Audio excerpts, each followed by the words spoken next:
الحمد لأهله والصلاة على أهلها أما بعد. معززو یورور پختنه کړې ده چې په لمانځه کې درود شریف رانه هیر شه. اوس زما لمونځ صحیح دی کنه؟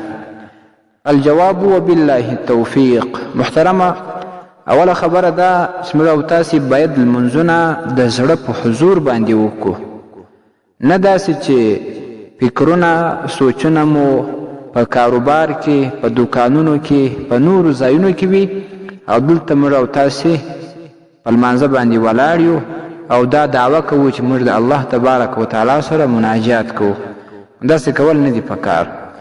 او دویم، ستاسو د مسلې جواب دا دی چې درود شریف په لمانځه کې فرض یا واجب نه دی. که پاته سي لمونځ ورباندې نه دی پاسید او د لمانځه ثواب ورباندې کمیږي. فقهای کرام چې د لمانځه سنن رخي نو هغه دا هم لیکي چې ویصلي علی النبي صلی الله علیه وسلم. نو دا د سنتو څخه ده چې پر نبی علیه الصلاة وسلام به درود شریف وایي تر تشهد وروسته.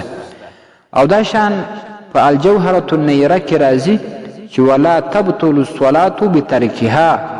که د چا څخه په لمانځه کې درود شریف هیر سي پاته سي لمونځ نه ورباندې باطلیږي، خو ثواب به یې کم وي. باید موږ او تاسې لمونځونه په فکر باندې وکړو. السلام علیکم ورحمة الله وبرکاته.